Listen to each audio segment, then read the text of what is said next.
Yes. I wish we had actual alcohol, but it is a little early. Bitch says who?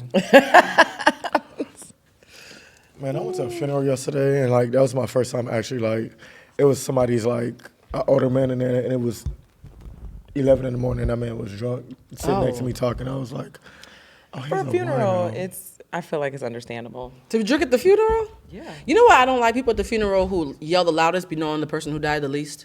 There was a lady who worked like 3 shifts with my aunt who was wailing at the funeral. I was like, if you don't get this lady out of here, it's theatrics. That's why I'm actually on the side of the pastor who told the lady to hush during the service. He had been trying for 4 years to get that lady to hush. You talking about Shawnee's husband? I'm on his side. I get it though. No. I didn't see. Is there a video or they just talk about it? No, there's a video. I never saw the video, but I read something and somebody was like, "That's the thing in black churches where we all know it's that one person you know that's gonna scream and gonna do all the things, and it's like sometimes people that need to receive the message are gonna miss the message because, bitch, you want to be the loudest and get deacon such and such to do this. Like when this person that came here that really needs it, and now." You may be like, maybe go left or maybe forget what it is I was Because really they're about to distracted by the spectacle that you're creating. And that's not the Lord, that's ego. Yep. The Shade Room pinned my comment saying I agreed with it. I think they wanted me to catch the bullets. And there was like 22,000 comments, and half of them were people saying, I completely agree with you, thank God for saying I didn't want to go to hell. And the other half saying, you're going to hell. I said, what did you say? I said that I thought that it was very performative and that it was ego, not God, that was working through her. Because if somebody told you to watch yourself a little bit and not be distracting for 4 years, and you're screaming with full bass like nothing happened, you're being willfully ignorant. That's not God.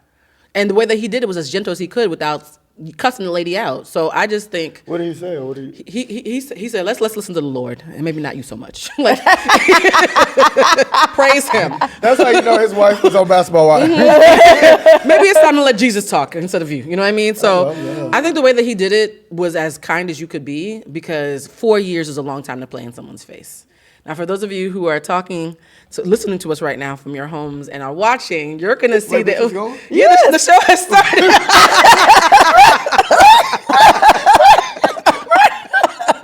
You did not say your mom. You said go home. That's not how the show works. Not you on your mark, get set, pond. On Marcus said go. Oh shit! It's supposed to be a natural conversation amongst friends. Oh my god! If you guys want to look at this beautiful. Let me take the gum out my mouth. I got so relaxed I didn't even take the gum out my mouth. So right here, right now, today, we have celebrity stylist extraordinaire Bryon Javar. He has worked with the likes of Bryon, Quinta, Brunson, Meg Thee Stallion. Why is Bryan's like, wait, I'm on a show for real? Yes.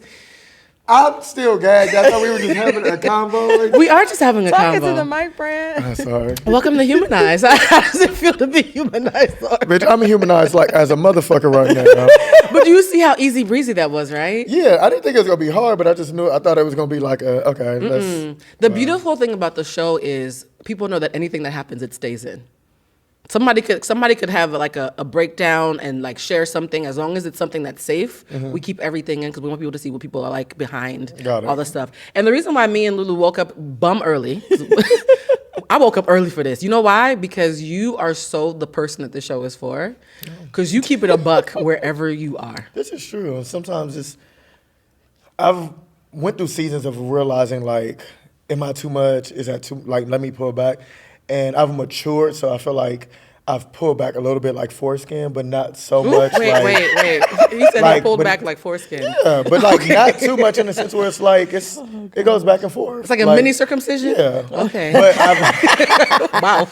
But I've done it in a way where I have like, sometimes I was self-conscious about it, of just being myself and always being direct, and I had to be like, no, I'm just not for those people, and that's okay. Like, I love that you said that, because people think that when you're honest that you don't have a filter, and they don't realize how much honest people self-check afterwards. Yeah. I think all three of us can relate to that. When you are compulsively honest, which is the term that I think fits for all three of us, when it is a tick, like, look, please don't ask me a question because I'm probably not gonna lie, right? Right. You always have to be like, was it me? Did I go too far? Was it messed up? And so I think people say you don't have a filter. No, I have a filter. I just say what the hell I mean 99% of the time, and you don't. Yeah. I think, I'm gonna say the shit that when we now get in the car, everybody get in their separate cars, everybody finna call each other, no, bitch. And it's like, why y'all don't say that at the table? To her face. Tell her what gets pissed. So now I look crazy for telling her Yeah, bitch, we see your lace when you say what lace. That lace right there. I get nervous when people say what lace or 40 wear. I said 40. Well, I see the 40. I saw 47. Bitch, I saw 53. Yeah, can we stop that? When people tell me I tell people my age and they act like, oh my God, I said, can we not do this? Or what if Can we they're not pretend asking- I don't look my age? I look exactly like everybody my age. But what if they're asking 40 wear so that they can then figure out where they need to get the lesson? Yeah. It Yeah. could be that. Like, well, baby, that crow's feet right there. Yeah. The Botox you got when you was 38 is that. I think it's ageist to tell someone that they like somebody and tell them they look young to tell them they look good. You can still look your age and look good. You know what? And that is true. It's ageist. Yeah. Because there is. How can I say this correctly? Say it honestly. You're on Humanized. There are some people that we know who are the same age, but some of them look younger for that age, and then some of them look good for that age. Yeah. And I think that it's a weird thing of like when you tell someone like, damn, you don't look 40. You look younger, you look amazing, but then somebody else is like, you look good for 40. Yeah. Like I've been trying to like find that girl. I'm like, is that a bad thing? Can I Because just some say I people look? see Can you just say I look good? Like, why does my age? Just say I look good. I look the fuck good. Whether I look 12 or 35, I Well, look because good. some people who are 40 be looking bad. Oh. Look real bad. Michael oh, Jackson. wow, And they okay. used to look good. Oh, wow. And then they look bad The now. violence. It's early in the morning, guys. We haven't even had coffee. Lulu's like, some of y'all ugly. Are you taking over Jeffrey's spot? Because Jeffrey's usually the one calling people ugly on the show. ugly is such a mean word. It is. I really. It's I don't hurtful. know if I've ever called somebody. I'll call somebody ugly from their soul, but like actually ugly people, I'll just Never be in like, your life. No. Or you're no. reformed. You said what? You're reformed, so you no longer. No. I've always I've always tried not to use that word. Okay. Because I just feel like it's so mean. Now, if it's somebody I don't fuck with, or they just and you that ugly ass bitch. Wow. That. But like, it's not like a nigga in the club. I'm not like, oh, that ugly ass nigga trying to come. Like, Yeah. that nigga. That's Oh yeah, that's just mean spirited. Yeah. But here's the thing: I don't use ugly ever. So it's funny you mentioned that. I do use aggressively unattractive, and I've been told that's worse. that is worse. Wait a minute, Brian. No. That's Now worse. she tried to use another. No, I thought aggressively unattractive was more clinical. No. I would Oh. like to say conventionally, not conventionally attractive. Well, yeah, I'm not conventionally attractive, so that's different. That just means white folks don't think you cute. Sometimes I just say one of God's children. Oh, wow. I once tried to set a face for radio. That also didn't go well. Yeah. Look at Brian. You know what? That's fucked up. Because I remember I was doing a job. I was working at Forever 21. I'll never forget this. And my manager, when I worked at Forever 21 in Atlanta, she was not a nice lady. I'll just say that. She was ugly on the inside. Exactly. And somebody said they were like going to start being a model or something. And she told them like, you'll be a great hair model. Hair models make a lot of money. They make a lot of money, but But she to knew tell what she was somebody- saying. Yeah. Dang. See, that's mean spirited. I wouldn't say that to you unless It you stole was. my It food or wasn't try to steal my nice. man. Like Yeah. you gotta do something provoking. It wasn't nice. I'm going to keep what I was going to say. Do you know who else is being called names and being called not nice? Check this out for a segue. The auntie of all aunties is under fire, guys. We're gonna get right into hot topics. Who's the auntie of all aunties? Anita Baker is now under fire because she chose to go to the blackest place outside of Wakanda on Mother's Day and cancel a Mother's Day concert. Atlanta, for those of you who haven't caught up. She canceled her Atlanta concert. They said she canceled it an hour or two beforehand, but the organizers didn't tell the aunties until 15 minutes before. One auntie in particular went viral for saying that bald-headed scallywag, et cetera, et cetera. I love that woman because she was She was hot. She said bald-headed Anita Baker. Well, she was bald-headed when you bought the ticket. So my first question is, do we think Anita is wrong for the fact that Lauren slept so that Anita wouldn't show up? Like, how do we feel about Anita and her antics as of late, right? Respecting her as the icon that she is? So I'll start by saying this. Ooh. No. I'm just I love gonna, a good disclaimer from Right. honest nigga. Uh-huh.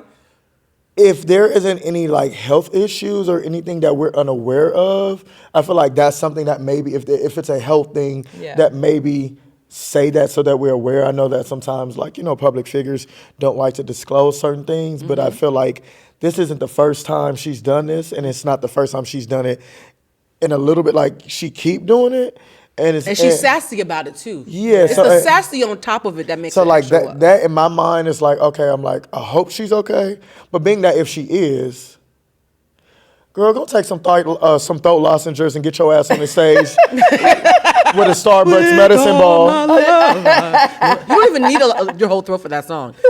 The thing is, the audience is gonna sing for her. They really are, but I think she don't like us though. No, I really feel like Anita act like she don't like us. Like she needs us for her mortgage, but I don't feel like she really likes us. Isn't this the same one that was cussing out Babyface? well, not Who cusses out Babyface? He's tender. not only cuss him out, but isn't she the same one that had retired a while ago?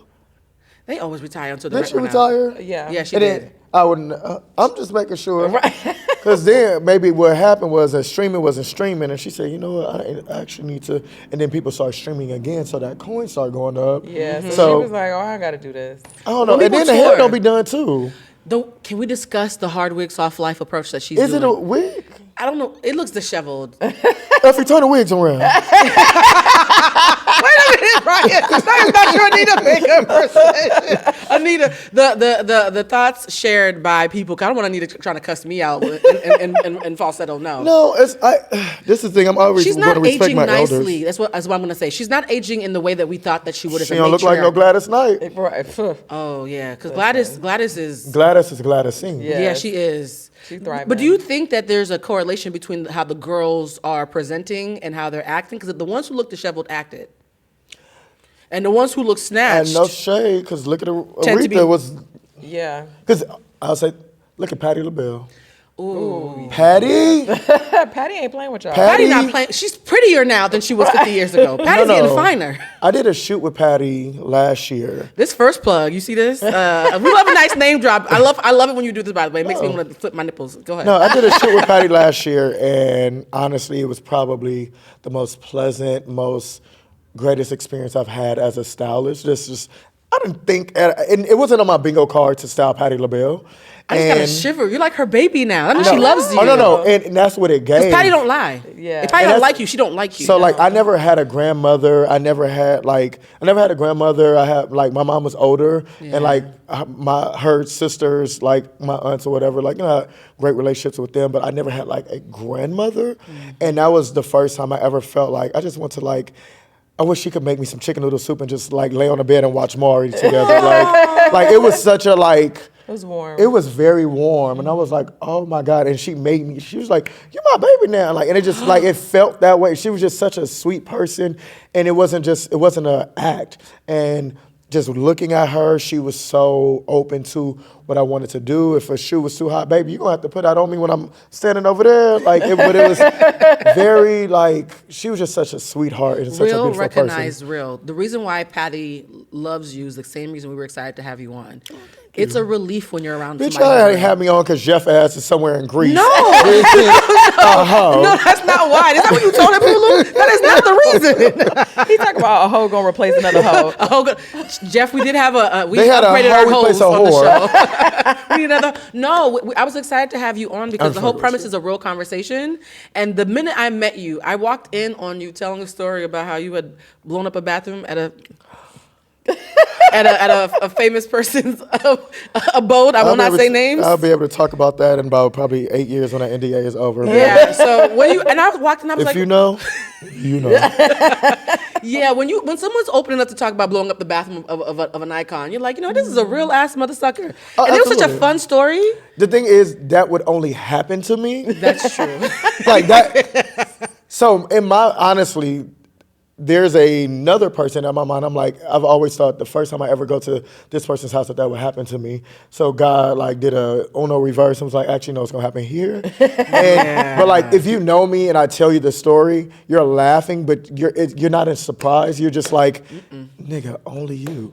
Who is blowing my phone up like this? It's a group chat. It is. Let me find out you got hoes early in the morning. Right. Not in a group chat. Well, speaking of having hoes early in the morning, y'all like the way I've been pivoting. I've been working real hard on these pivots. Good for you. There is a phenomenon that friends and I were talking about that I want to get you guys' opinion on. I was at a function. I'm not going to name too many names. And 2 friends were hitting on me. Okay. And Like 2 friends of you or 2 friends that were friends of? there were 2 guys. They were sisters. Yes. They were sisters. So 2 men who are friends were both hitting on me in front of each other. And I was like, this is very evolved. Like, okay, if you and a friend are out at a function and you both are attracted to the same person, do you call dibs? Do you both, every man for themselves, or do you both ignore the person? Like, how do you navigate when somebody has the attention of you and your road dog? So for me, I don't do the competition shit with my friends. Like, we could both be into somebody, and we gonna let that person choose. So if we're flirting, and then the person Chooses starts somebody. flirting there, you out the game. If the person starts flirting here, out the game. Like, I don't like. Who calls it though? I think for me, it's more of an energy thing. Like, I don't need to be like, all right, bow out type of thing. Now, like, if there's been situations where I flirted with somebody and then my friend came over and the person, they were flirting with me, but then they was more interested in my friend. Bitch, let me go on and get me a little drink, and I'm saw walking yourself away. out? Yeah, because I ain't no unless we finna run train on this. I ain't no. Wait. Unless we finna run a train. Ain't no need. Ain't no need I to be respect like, it, though. but like, ain't no need, for me. I don't like to be in competition with my friends because that shit just can turn. I've seen it, especially in gay friendships, where it can hell just yeah. go Well, left. Yeah, and there's just no need for that. escalate. So like, I will remove myself. I'm like, damn, bitch, tell me how it is. Shit, and keep going. Are you usually the one who gets chosen, or is it usually the other person? Be honest. I will say, like, I've had an experience of 70-30. Wow, that's significant, friend. That's But nice. yeah, You're like, the people's choice. yeah, like, but I also Now that you mentioned it. Now that you mentioned it, yes. But I also used to not be the people's choice. So like, I've had the experience of both. So yeah, I'm not gonna be somewhere like that. Actually happened one time with me and Chitty recently, where we were somewhere. Oh, and, we love Chitty. Chitty will also be coming on the Chitty, show. Chitty, bang, bang. Another hoe that we want to have on stage. We love you, There's a Chitty. difference, hoe and whore. Oh, oh, What is the difference between hoe and whore? One is dignified.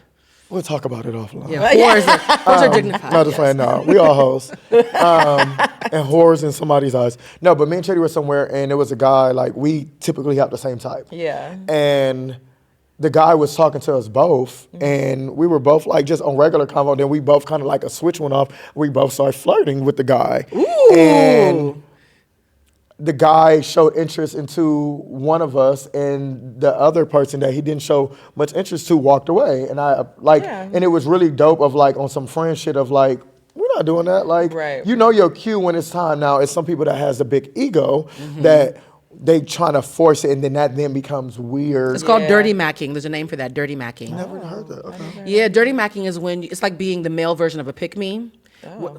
Let Me Love You by Mario is considered a dirty macking classic. Where you just talk shit about the other person until you should let me love you because that nigga ain't shit. Like, that's called dirty macking. I'm gonna be curious about what happens when someone is trying to do the same thing, but it's a woman. Because I feel like with men, it's more direct. I feel like men are socialized to be more direct with each other. Yeah. Really, when it's you, have you ever been in a situation where it's you and a homegirl? Because I feel like with women, we're waiting, so it's a little bit less aggressive, unless It is. And so I almost feel like it's easier for women because we have to be chosen anyways. So whoever, Unless if she's we're a all pick-me there- or she's Unless thirsty. she's a pick me or thirsty. But for the most part with my friends, it's always like, well, we just gonna see who we choose. And I think also with women, a lot of whether I even want him is contingent is if he wants me back. Because if he's not interested, it really don't matter if I think he's cute or not. So we're just waiting to see like which one that he is engaging with, which one he's flirting with. And same as you said, then the other person, they just bow out and be like, all right, well. Have you ever tell been me in the something. presence of someone who did not recognize you as a competition, even when it was obvious that? Because I had a situation, I think 2 years ago, we talked about it on the pod where I had a moment with a guy and he and I were talking, and my homegirl, very beautiful girl, who I think is just used to being the default, didn't read the room that we were vibing and rolled up like I was like he and I weren't having a moment, and he looked at her like, you don't see me trying to get your friend's number, and her brain, she never conceived that I would be a threat to her.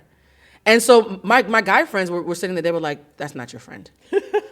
that man was basically about to suck your toes. And she's so convinced that she's the only feminine choice in the room, it didn't even occur to her to like look at the obvious. Has that ever happened to you? Because I was like, oh my God, girl, you don't know I'm fine. That's awkward. Like, it was so fascinating. But it also taught me about when we go out, how she must be seeing us going out. Yeah. Has that ever happened to either one of you? Because I laughed, but I could see somebody being very upset by that and being insulted by that. It's happened to me before. Really? It's happened, like, In the sissy world, Wait a minute. I'm not sure that's the LGBTQAI plus community.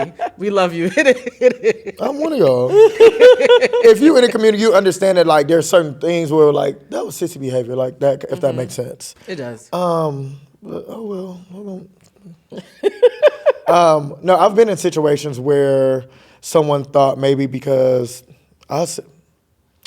there are people in the community that think that if they're more masculine presenting, that they are the choice, that they're the one that. I was hoping you would bring this up. I was so hoping that, we'd have this conversation. I've had friends, I've had acquaintances that like, I'm the most masculine one in the room. Boom, boom, boom. It's like, yeah, you take dick better than everybody. So shallow breaths, shallow breaths. Okay. Power bottom in the house. A bottom of power. A bottom of power, yes. But like in those situations where sometimes people think, oh, I'm the most masculine presenting or blah, blah, blah. Like, oh, all the niggas is going to be on me, which I think was a thing before in a sense, but now in today's time where me personally used to be into that, but now I'm like, that little nigga over there with the crop top with the little belly button. Oh, y'all be looking cute in them crop tops. I'm kind of into, but like that used to be a thing back in the day. So like people thought like, oh, I'm this, so I got the fitted on, I'm this, blah blah blah. And so they would avoid like the femboys in the past, and like now it's starting to evolve. Yeah, but it's starting to evolve. But also back then they were also always thinking, even sometimes now, like, oh, I'm this, so I'm going to get all the niggas. Got it. And it's like, no. we all get the niggas. You're also kind of dry. And then, you know what the funny thing is? They've traced this back. This is internalized misogyny. People don't always forget. I always say this. Gay men are men. They're still men, right? Yeah. Which means you still are internalizing misogyny. And the reason why the femmes are seen as lesser is because it's anti-feminine sentiments. Like, you're closer to a woman, so you're weaker, you're less desirable, and there's more of you. Yeah. You're closer to a hyper-masculine heteronormative man, so you're considered the person who's considered the prize. All the heteronormative misogynist bullshit that happens in straight relationships happen in the gay community, too. And as someone who is queer and has traversed the whole community, I'm always saying, just because you're a gay man doesn't mean you can't be misogynistic, including to other men, which is why when I did that Mindset of Wetness clip, by the way, guys, please do not walk up to me and say, are you the wet girl from TikTok? I should be wet. Yes, thank you for pointing that out, Brian. I do be wet, but like another shameless plug. Another shameless plug.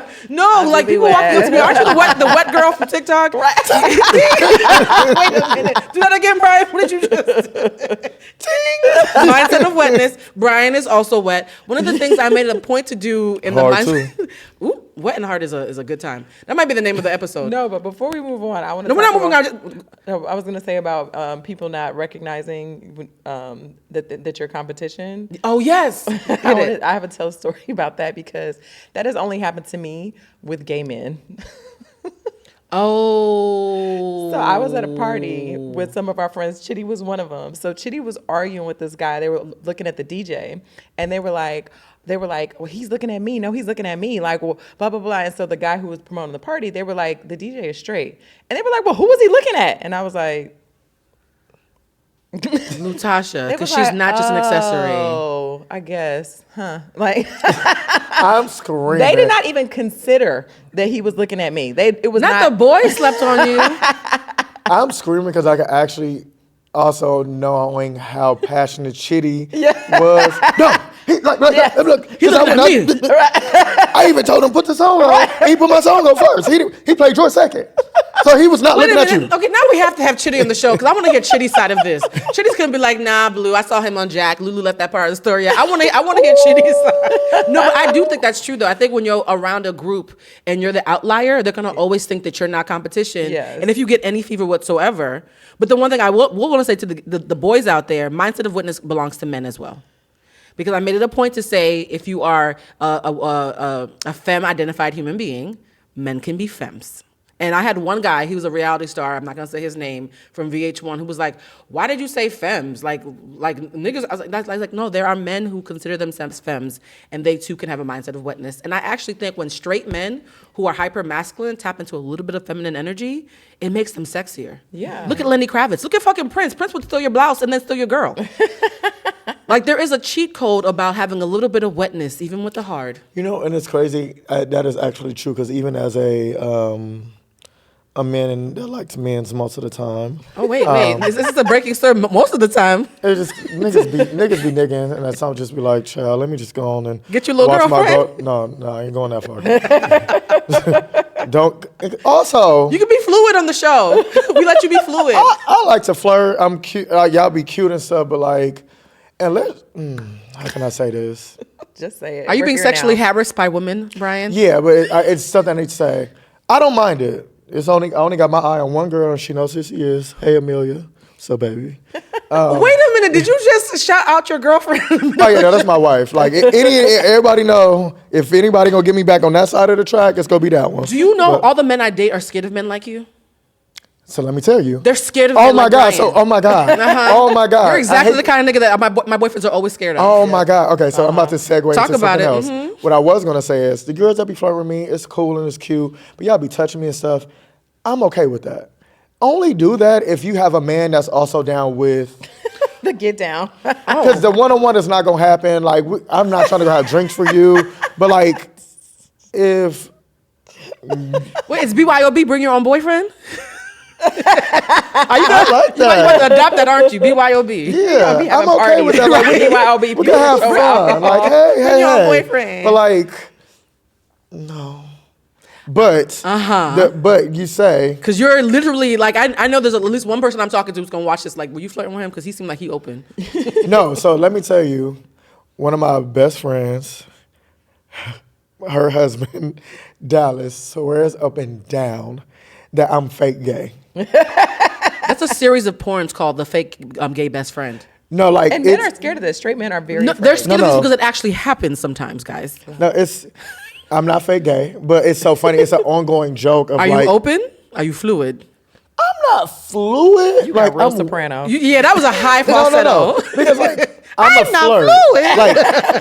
Like me and a girl one-on-one just would never happen. Like But 2-on-1 it might, friend. but not even like that. It's like very much like what country we in, how much have we been drinking? You might suck a titty. Yeah, I have.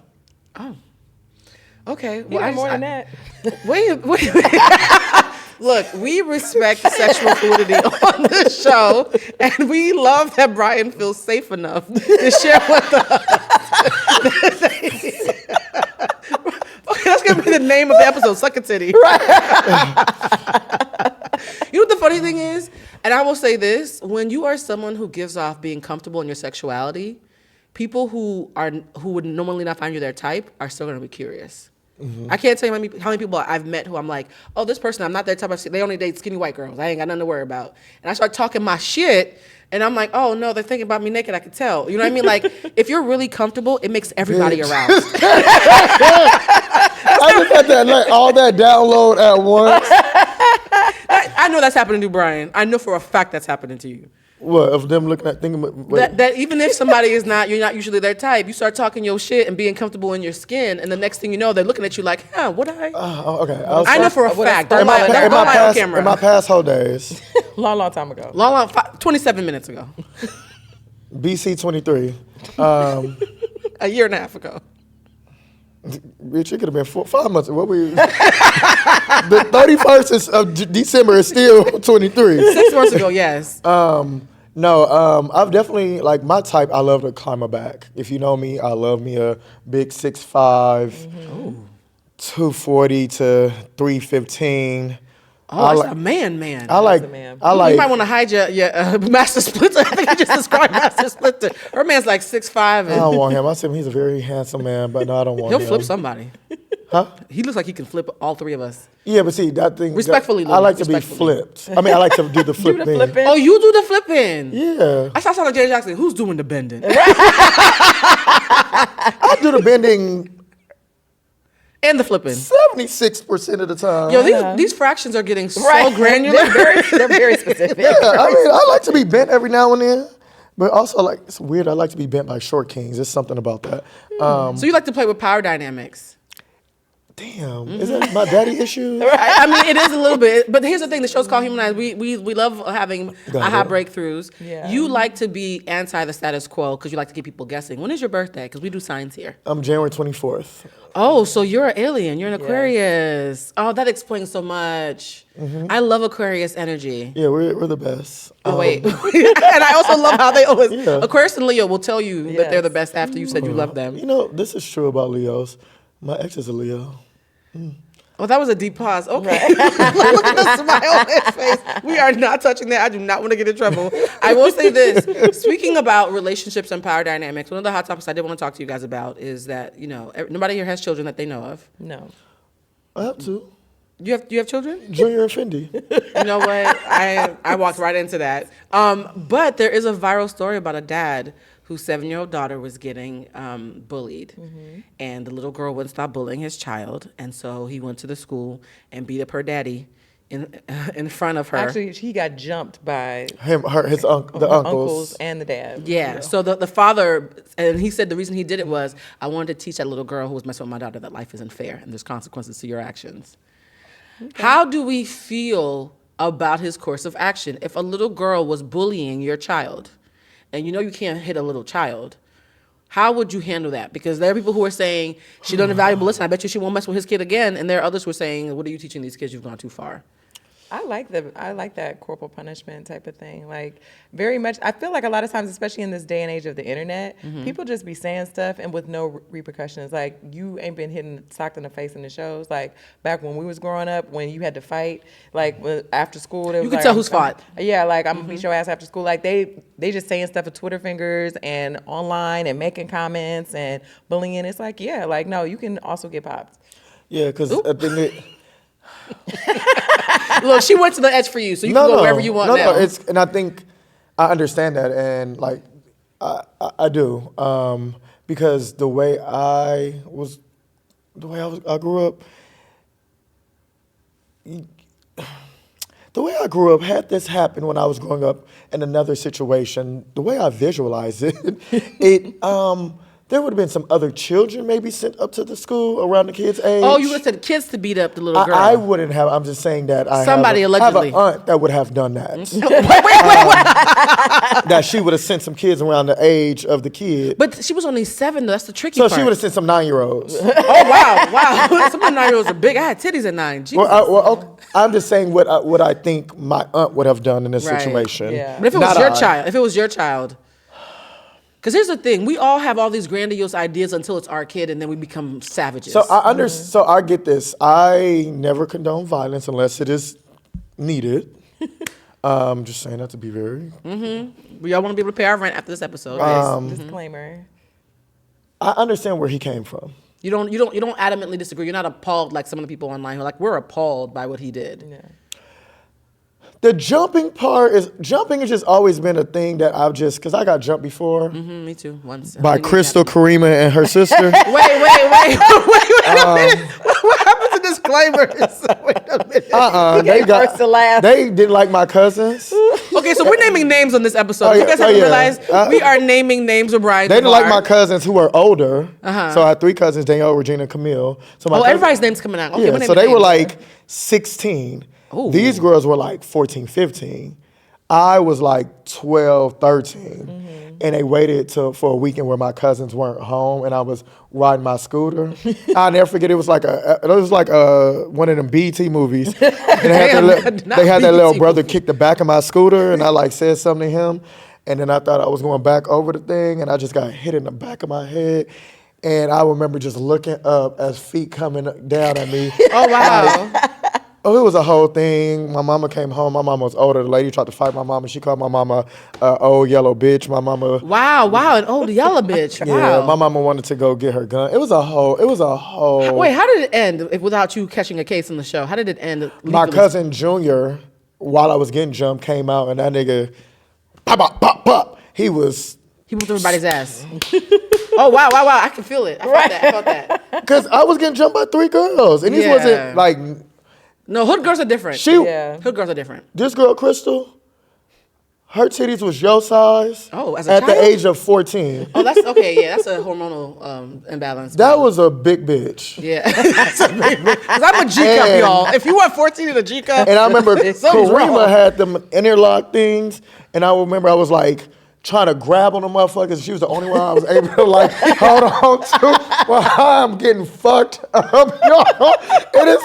Oh my! I heavens. remember in this moment they had that big tree. It was a big ass tree right there that was at their house, and it was like, you know how the sidewalk, how it's like the roots come up. Yeah. So I'm halfway on the sidewalk, halfway on roots, bitch. It was just, Oh, you were fighting for your life. and my cousin came running out the house, and then I was so mad at my other cousins because they didn't come home until it was like Sunday. They had been gone since Friday.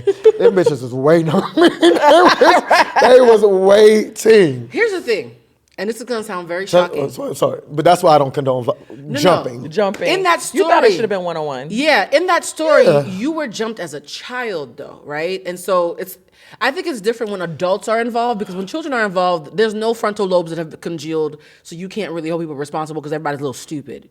When it's adults, I think that the stakes are a little bit higher. Yeah. A lot higher, yeah. I will say that I've been jumped only one time, and that's when I realized that I might be a sociopath because my reaction wasn't what it should have been. My mother Tell did us the more. Oh no, okay. I want to make sure I don't get my mother in trouble. You naming names? I'm not naming any names. Actually, I might name names. I'm feeling violent today. You inspired me. I pulled a Karen. I didn't do it the hood way. I was known for being able to have fisticuffs. I could fight, right? Because I had a lot of daddy issues, and somebody's gonna pay for my childhood. That's my tagline when I was younger. Shout out to therapy. So I used to beat up everybody who would, but for the Lord. I was a Bible thumper. So if I Okay. thought you were going to hell, I'd beat your ass. This one girl from juvie, I called her a whore in the name of Jesus. Like you was in juvie? No, she came from juvie. I went to private school. So I went to a Catholic school. So I was, Juvie is a school? no, juvenile detention center. All right. where the I girl just came no, from. I just want to. Yeah, her name was sure. Queen. Shout out to Queen. She came from juvie. She was a big bitch. She was 6 feet tall. It felt like to me, it felt like she was probably like 5'8", but back then it felt like 6 feet tall. Queen did not like the fact that I was a Bible thumper. She didn't like how religious I was and that I had beat up a girl for being a whore like a semester earlier. That's why I'm Buddhist now because Christianity made me violent. So me and Queen Makes a lot of people violent. It makes a lot of people violent. I was a little Bible thumper, literally thumping with my fist. So me and Queen get into an argument about God. I tell her she's going to hell. As I'm walking out, she throws a snowball at me. I throw one at her, but mine landed better, and Queen couldn't deal with that. As I'm walking towards the statue of Mary, I hear, "Yeah!" And she comes flying through the air like an anime character. Like, no, this was traumatizing, guys. Well, I see it too. Like, yeah. Did she have on black tennis shoes? She did actually. She actually had on black tennis. I'm not joking. She really did. I can't. Those shoes traumatized me. Them girls can fight. All the people in I jail. went face down at the foot of Mary. So I'm getting my ass beat as I'm laying at the foot of Mary. That's the moment I knew I was not going to stay Christian for much longer. I was like, Jesus, I think you've forsaken me. Queen started to beat my ass. And at one point, I was about to turn around because I used to have a biting issue. So I was going to just bite her until she stopped. And I said, wait a minute. I've been attacked. There's power in this. This is why I think I might be a sociopath. I laid there, let the girl beat me. When she was done, I stood up proudly and said, I'll see you in court. I was a kid. How old are you? About 9.5. I called my mother. I said, Mother, we're going to the police station. My mother was like, okay. I was like Stewie from Family Guy. We went to the police station. I filed a report. I said, she has 2 strikes. I am her 3rd. How did you know she had to? Oh, because she went to jail. She'd been running her mouth. I had been asking questions. I thought I had to beat her for Jesus. Mm-hmm. So I go to the school the next day.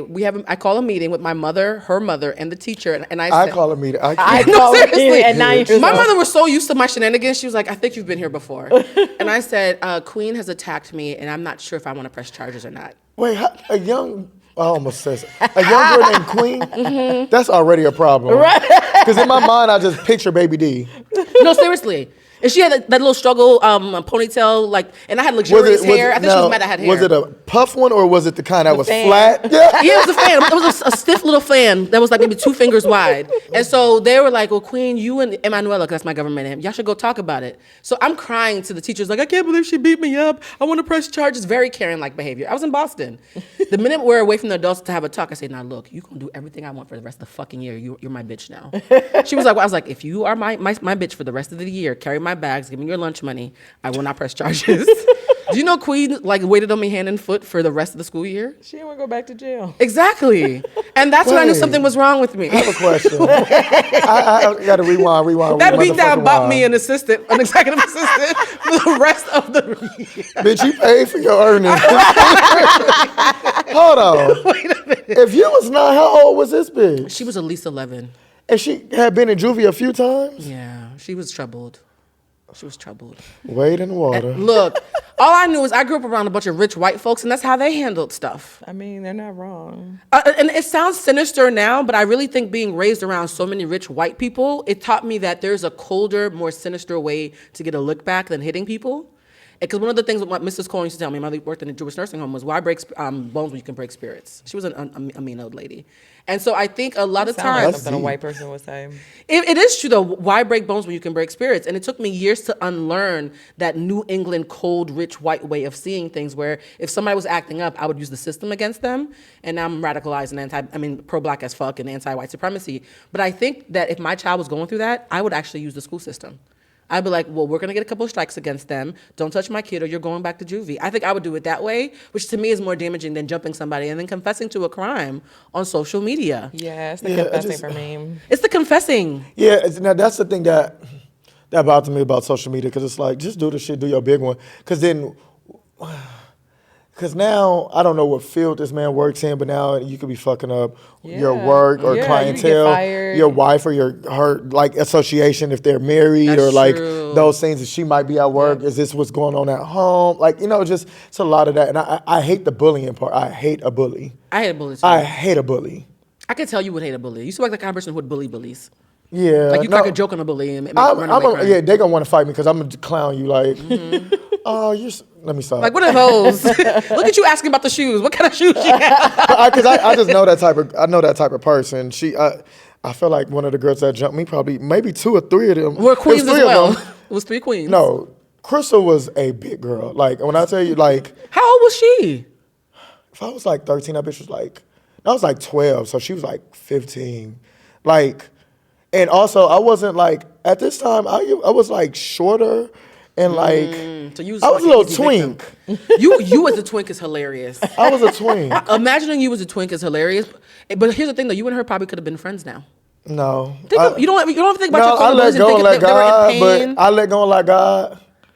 But I'm gonna let God and let go. If you saw her right now, if you saw her right now, It's do you on think site. it'd be on site still? It's not, no, because I know she's still big. Wait a minute. It's not gonna be on She's site. still bigger than me. It's not gonna be on site because I got stuff to lose. And you know what? That was 20 years ago. God bless her. I hope that she's doing great. Her and her family and things like that. I wish her well. Do you really? Yeah. I don't use that term a lot. I wish you No, well no. unless I really mean it. Because I No, don't no, wish a lot I of would, people because well. it's not. A lot of y'all, I do we not were wish you. I wish kids. you nothing. I wish you what you deserve. Whatever you No, deserve. I I wish what you you exactly what the deserve. fuck you We were deserve. kids. We were young. It was like, Like you it's said, frontal lobe was not congealed. yeah, like we're young. It was stupid. Like, so it's like it's not a grudge I'm holding. I just remember getting my ass beat in that moment. I mean, my cousins laugh about it every few quarters, and I'm When like, they failed you. Remember when y'all left me for dead with Crystal? Crystal Kareem, and I can't remember the other sister's name. No, I was bullied by a girl named Sarah Buford. Oh, damn, we're doing full names. But I really realized, like retroactively, that those girls Not were a lot SB. of. She really was, and she used to take money from me and would be like, and you know what? When you were an immigrant back in the day, you got made fun of. So they made fun of the African kids and the Haitian kids. Yeah. I remember those times. Yeah, they would call them African booty scratchers. They would ask us if we knew voodoo. I was like, if I knew voodoo, bitch, you would have a dick come out your nose. Like, I used to say shit like that. And she, like, bitch, clearly I ain't got no superpowers, dummy. Bringing guns to a knife fight. But one day she didn't have the money for food, so she needed a nickel. I gave her a nickel. The next day she was like, can I have a quarter? It kept going up until by the end of the week I was like, I think I'm being embezzled. And so one day I said, Sarah, I'm not giving you no more money. And she's like, you fucking immigrant. And I said, but wait, you're the one who's too poor to eat. And she never bullied me again because she went off crying. I was like, you're too poor to eat. How am I the immigrant? And I was like, wait, I can make people like leave me alone if I just chin check them. And that became a lifelong, you got me fucked up. Because that's a plot twist. Her and Queen was working together. Right. Can you imagine? I don't think what. Can you imagine if I got embezzled because it was my I got karma? her backpack. I know she had an extra quarter in there. I saw that shit when we went to recess. I asked for that shit at lunch. My entire childhood is a sinister plot. Can you imagine? Okay, I want to pivot real quick because here's the thing. We all live in LA. We're around celebrated people, public figures. Sure. we all, I think, can agree that celebrities are just regular people who everybody knows, right? Be honest, who is the person who you think as a celebrity has pleasantly surprised you the most? In what way, though? As a human being. Like, look at you having a good spirit. Look at you being a decent human with all that money. Recently happened to me, Queen Latifah. You don't understand. She's my Lord and Savior. She made big bitches flying in the 90s. Like, you don't understand. She's everything. So Queen Latifah to me is one of the most beautiful, I don't even want to say women. I don't want to say black women. I think she's one of the most beautiful human beings ever. Since a kid, her beauty alone, just as a woman, Queen Latifah's been in my top 3 always. Even going back and watching her on Living Single, everything. Yeah. One thing about it, I know them contracts, she was in charge because that makeup was always done. The hair. Yeah, that the hair. Motherfucking hair. The hair. Yeah. Even when she was giving you Bonner Brothers hair and bringing down the house. It was late, though. That shit Always was laid. late Yes. and perfectly colored. Perfectly Her colorist colored. deserves an Emmy. Yes. So, was in, where was I at? Art Basel in Miami. And we were at getting ready to go on Everyday People, and I was with Janelle Monae, and she Janelle was Monae, so you got the third name drop for those of you who are keeping track. Go ahead. this is just This is your life, story. right? It's your real life. I can He said, love I'm it. being human. I'm being humanized. So we legit just chilling in the Sprinter, and she was like something, and I hear her saying she's finna come, but I'm like, Queen Latifah was not finna come hang with us. I girl. would have squealed like We a were in greased this- pig if you no. told me Queen Latifah was coming to hang out. But I hear Janelle saying it, and I'm like, I'm paying it no attention because what I'm not about to do is get my hopes up, and Right. it's not giving that. Yeah. The Sprinter door, I hear a knock, and I'm thinking it's just the driver or security. The Sprinter door opens, and this woman walks in, and I had to, on the inside, I'm like, and then I was like, oh, hey, what's up? What the fuck? And she was with us from like 10 p.m. at Everyday People. We went to... Oh, she was partying. She was with us from like 10 p.m. to like 4 a.m. Oh, wow. And her energy, like it was, for me, it was just such a beautiful thing because it was like someone I've always admired from afar of just like your beauty, your talent, and just who you are just as a boss. Not even a boss woman, but just as a boss in the lanes that she's opened for black people, black women in general. Yeah. I've always admired that. And as an adult now, I look back at Living Single, like what that is for our culture and where she was in her career. Like, like you did something that wasn't being done. Yeah. And so she was so cool. She was so real. She was so sweet, but also having fun. Because I was like, oh, we're going to like, she's just going to be here. No, that lady was having a great time. And it was such a beautiful thing. She was so sweet. She was so nice. And like, I watched, like, if she needs to go to the bathroom house, some like people would ask for pictures. She was so sweet about it. Like, yeah, come on. And talk to people, make them feel and she's great. 30 plus years into her career of being an icon in our community. Yep. She don't have to talk to them people. No. She don't have to talk to none of us. Oh, it just made me love and respect her even more. And I was just like, this is what a star is. This is what an icon is. Somebody That part. That's what that is. It's We're not just losing recipes. We're losing that. The Queen Latifahs, even the Beyoncés of the world. Yeah. I love when people talk about how you make them feel and not your accomplishments. Yeah. Because I will say this to the day I die, little black girl, I'm looking right at the camera, who looked like me. In the 90s, the only reason I felt beautiful was because of Dana. Yeah. She was literally the only person who looked anything like me on TV. We all wanted to act like Claire Huxtable, but we couldn't all look like Claire Huxtable. And when Khadijah James started getting fever, like remember when you had to call in to vote who was going to get the cute boy at the end of the season 1 finale, and they all voted for Khadijah. I was like, I cute? that was a thing? Yeah, you had to back in the 90s. You had to call in, and the cliffhanger was Morris Chestnut came down as the cute new neighbor, and he looked at all 4 of the girls, and the audience had to vote for the season finale for the cliffhanger. Who is he going to ask out on a date? And the premiere of the next season would be him asking out the girl. Yeah. So I'm up there feeling like, it better be Khadijah, it better be Khadijah. When they came back and then he walked up to Queen Latifah and said, hey, what's up, can I get your number? I started crying. I was like, oh my God, I'm pretty. Like, no, seriously, because she looks so much like us, you know what I mean? And boys started getting phone numbers. Like, I don't think people realize the 90s were the Wild Wild West, and Queen Latifah was a trailblazer who I don't think we mentioned in these.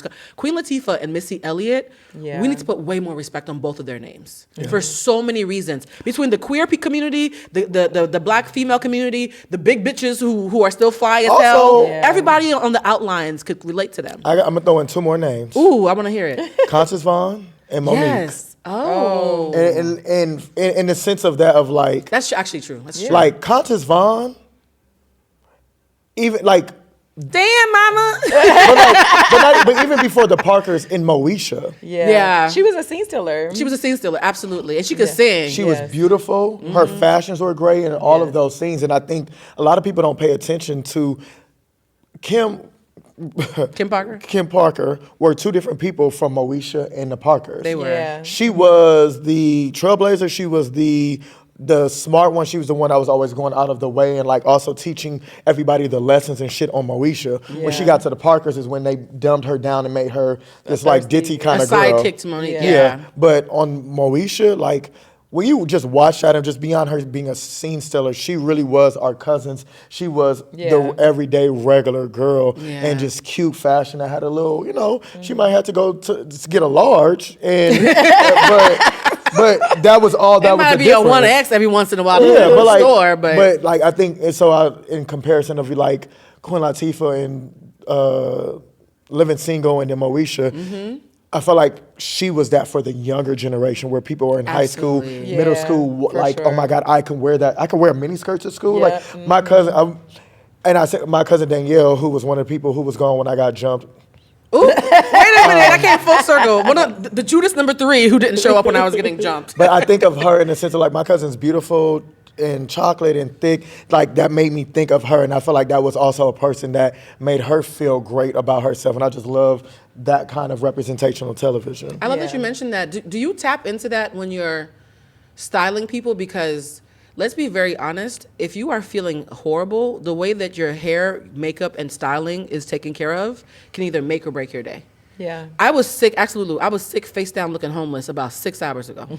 Okay, on the couch, looking like I was gonna ask for $1. Right? The makeup girl came. I got my hair curled last night. I put on a little outfit. I was like, okay, I feel like a person again. It changes your mood. It literally Like, it changed literally my mood. changes, When yeah. Lulu came out the bathroom, she was like, "Oh," I'm like, "Yes, I'm a person." Who is this? Where's the homeless Rollins bitch who is was on the couch? But it really is life altering when you're styled. Like, there's magic in that. How did you get into that, and how do you tap into that magic for every individual person? Because the Quinta- magic is coming out. Like you can Exactly. see it after you style people. That's why you're so good with your job, because it's like illuminated out of them once you put them in them clothes. they look more like themselves. Yes.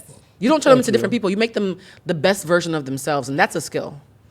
Thank you. I really do. Like I really appreciate that seriously because I've realized that's a talent that I have beyond just putting clothes on people. I know how to make them look and feel and like be seen in a different way. One day, Lulu, we're gonna have enough money to afford him. Right. We're gonna manifest that. We manifest in the show. I mean, you can pay with a man. I'm just playing. That would have made Pay with dick. BYOB. BYOB. Bring your own boyfriend. With booty. We're gonna call Master Splinter and be like, "Hey, you have any friends? we need to be styled." But how did you know you had that gift though? I don't know when I figured out I had the gift of that thing that you guys talk about. It's been a thing of just like now looking back of like I do transform people, and I see people in a certain way that other people don't see them, or sometimes they don't see themselves. And it's a talent. Like one of them, I love. There's 2 things that I love. I love when the talent, like, thank you. Like, I feel beautiful. I feel nice. Like, wow, I've never felt like this. Fuck what brand I got on, what it looks like, or just, like, I feel good. That's the most important thing. Yeah. Another thing that I've realized that I like is that I have some clients that are married.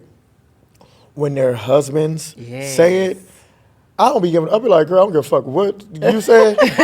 Your husband said it, and that's what matters because, like, your husband is going to be the one. That's your partner. That's going to be like, He's gonna be loving oh, on you. No, I felt like this or Yeah. blah blah blah. Like when they see when I'm doing a fitting and like I was doing a fitting with Tika Sumter earlier this year for some stuff, and her husband walked in and we were trying on different things, and he was like, oh.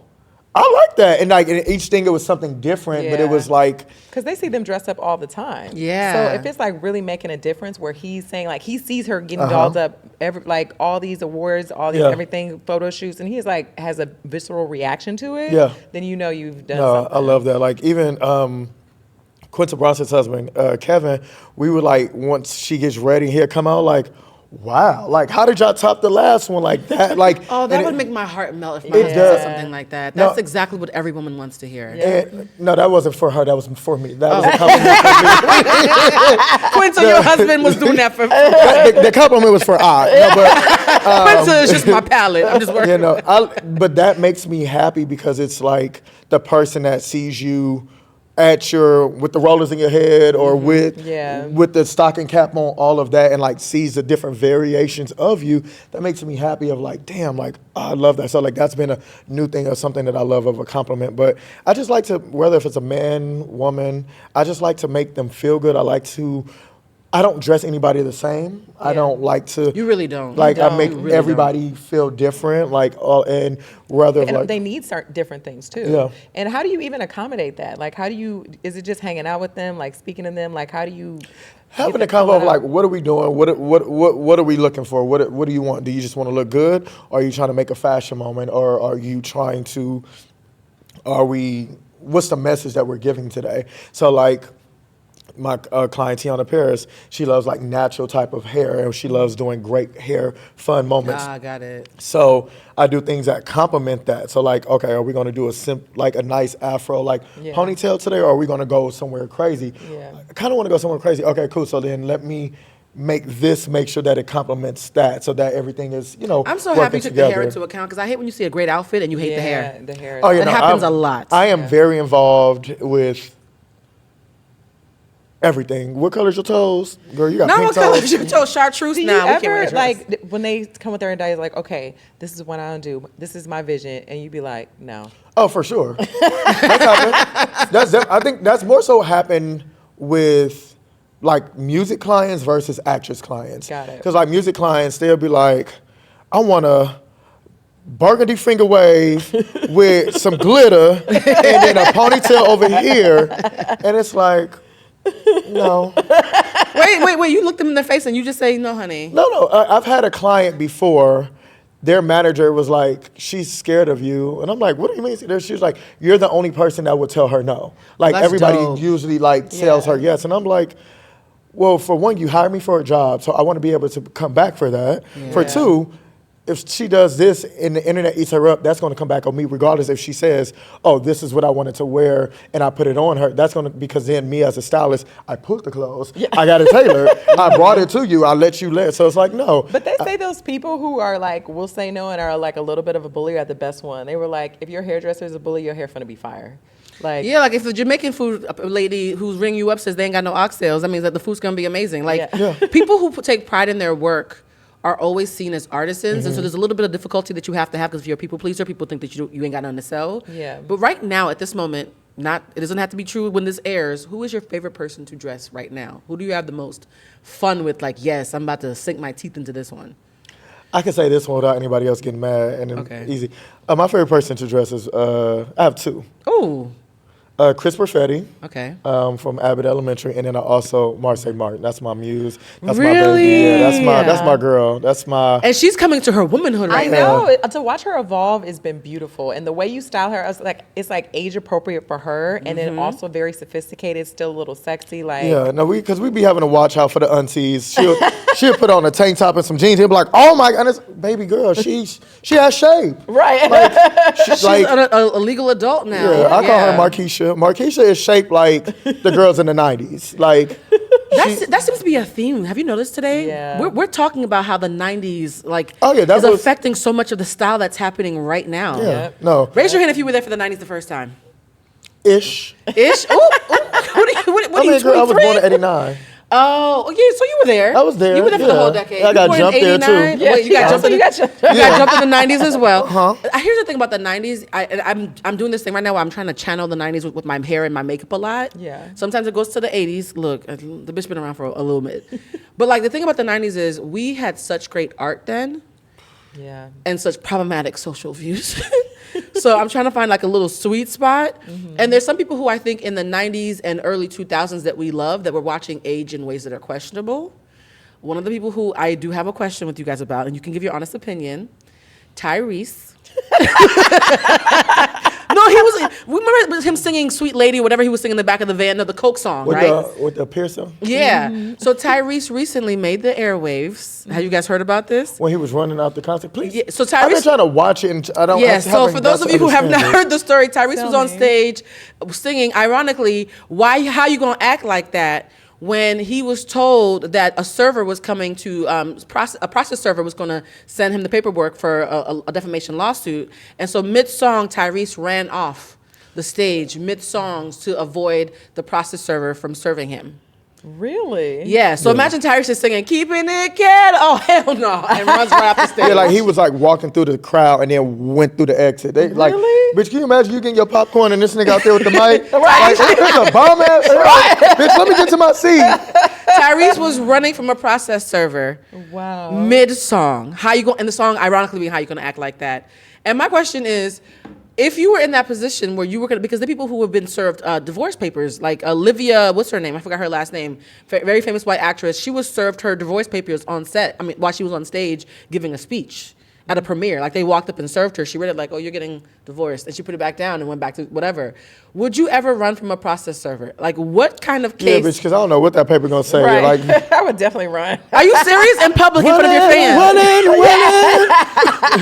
Okay, so wait. Scenario. I done ran from that repo man, so I'm definitely gonna run. So we're gonna brag on Brian real quick. Brian recently won the Andre Leon Talley Award, which is major. That's major. Because I get emotional thinking about him because I think he deserved way better than what we gave him while he was living.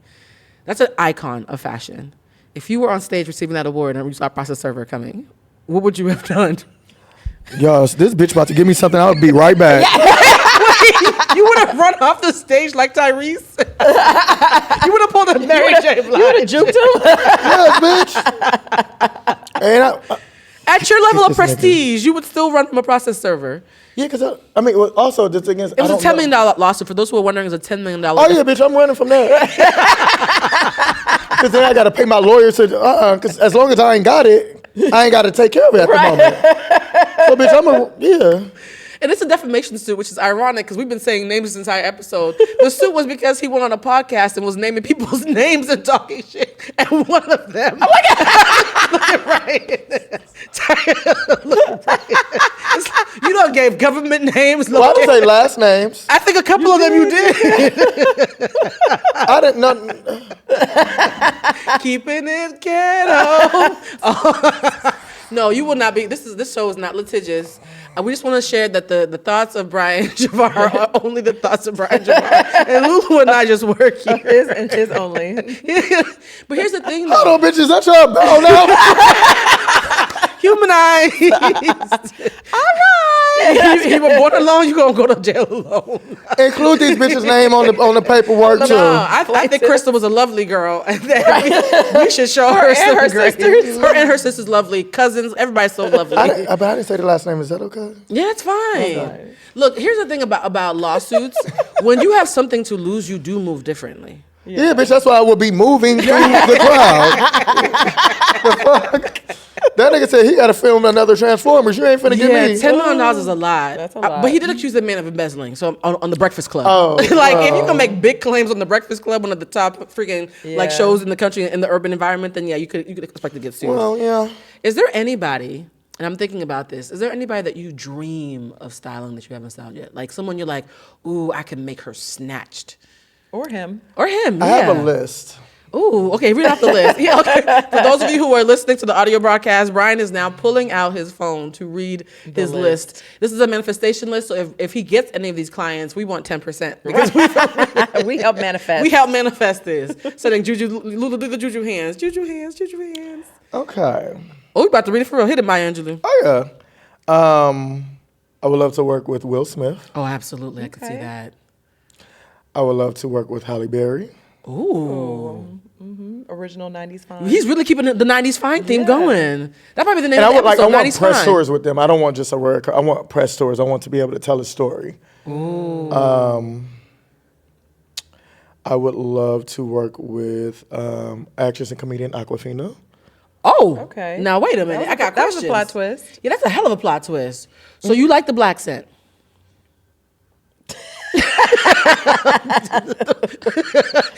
We finally got right. It took us about 50 minutes. She's a beautiful girl. I just want Sweet girl. I just want to know what part of Queens she got that from. Right. I know Asians from Queens. I know Asians from Queens too, bitch. Right. Spoiler Please alert. cut this out. It's okay, Sharkeisha. We're just telling jokes. You can take it. You're a comedian. Right. Who else? Who else? You just fucked up. No, we love the diversity. We love it. Right. Oh my God, that's hilarious. She's transracial. Right. She is transracial. She won't do the Asian accent though. Oh yeah, Like, she yeah, won't do yeah. You that. won't say nothing about no chicken wings and pork fried rice, but that's fine. Right, well, yeah, sure. Go ahead. Who else is on your ahead, list? keep it- Let's see who else is on your little list. Let's help you manifest, Brian.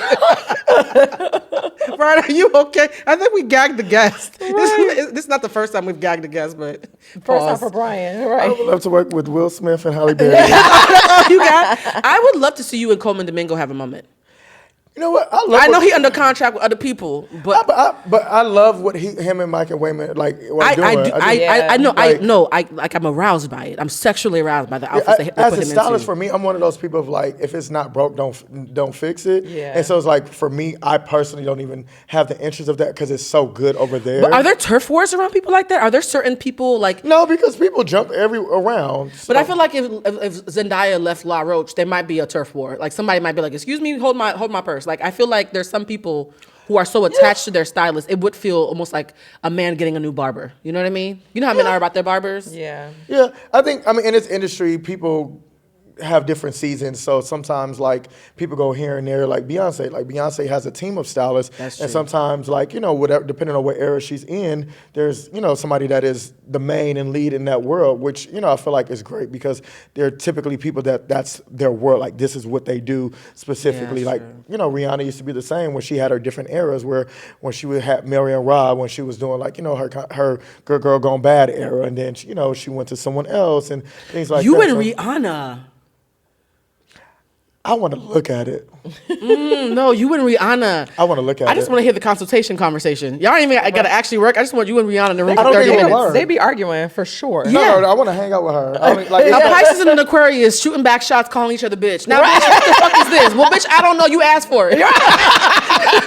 Hey, so come in here and get this lady. You're like, I told you not to wear that. I told you not to wear that shit, bitch. I am screaming. Another person I would love actually that. add to that list. I would love to work with Viola Davis. Oh, honey. Yeah. That'd be amazing. I would love.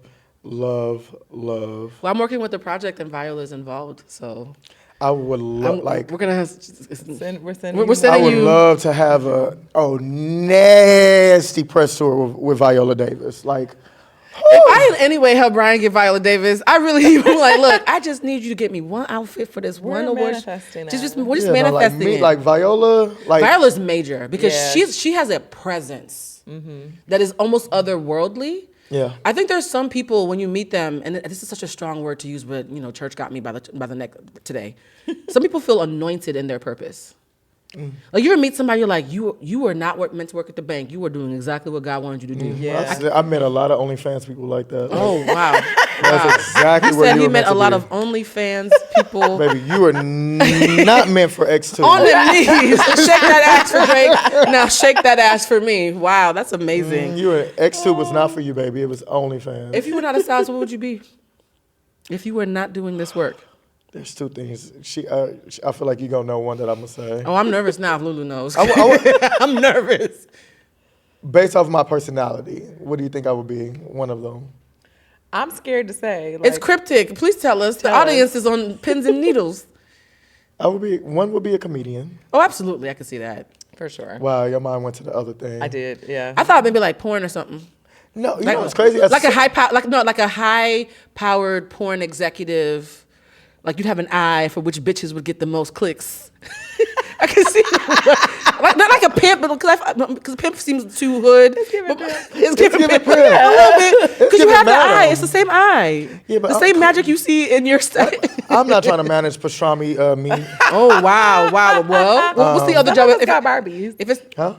Never mind. Barbie purses. Some of us have Barbie. Some of us has Barbie pussies. Yeah, we have a purse. It's everything's inside. Is that the ones that look like 2 hot dogs? No, a purse. It's just It's like one close. slit, and that's Yeah, it. I'm a Barbie.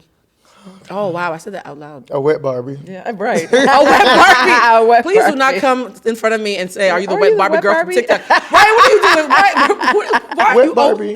Wet Barbie. Wet Barbie is not going to be my new nickname. If a comedian would be Ken. one. Other two would be, I used to want to be a hairstylist. You have the right personality to be a celebrity hairstylist. I used to want to Very specifically. like celebrity and salon. What it was for me, I will say, and like anybody watching, like if this can help somebody. I was younger, so I always wanted to do hair and fashion, but I felt like doing hair was too gay, and I felt like I Oh, wow, was. that's honest. Yeah, I felt like it was too gay, and I wasn't. I didn't feel I would be supported in that way. So it was like fashion was the lesser gay, Yeah. and The more polished gay, yeah. the high class queer. yeah, and I wish that I had the confidence that I have now, because I would have a dream that I had before. It was like to be like hair and makeup and wardrobe. Makeup I can't do for shit. My hand bitches would look like The Crypt Keeper. they would look like Hottie from Oh wow! Flavor of Love Wow. in How 2024. how did Hottie catch a stray in this episode? Oh my God. Hottie gonna catch a stray every time. Everybody from the 90s and early 2000s is caught a stray. No, Hottie gonna catch a stray every time. She deserves 'cause them. You're just mad because my friend say I look like Beyonce. I mean, she does. Are you fucking insane? Shout out to New York. Beyonce. Shout out to Tiffany Pollard. Beyonce, The queen. this is her thoughts and her thoughts alone. Hers. First of all, me and Beyonce Brian know I Javar. love her. Okay. To this day, I think Hottie is insane. No, she is. Actually, you know, I'm gonna do what New York said. Beyonce, I am so sorry. Got an ugly ass bitch like this. It's like, Have you ever had somebody who was unattractive call you twin? Lulu and I have talked about this. And have you been offended? Whenever somebody says, I saw somebody who looks like you, the person is never attractive. And I'm just like, I've had a what do few y'all think I look like? I'm a cute girl. Who is this gargoyle who happens to have the same beauty mark? when somebody say twin, like I hate the word twin in general. Yeah. Yeah, it's never But a there's twin. some people that I have met that I'm like, damn, wait.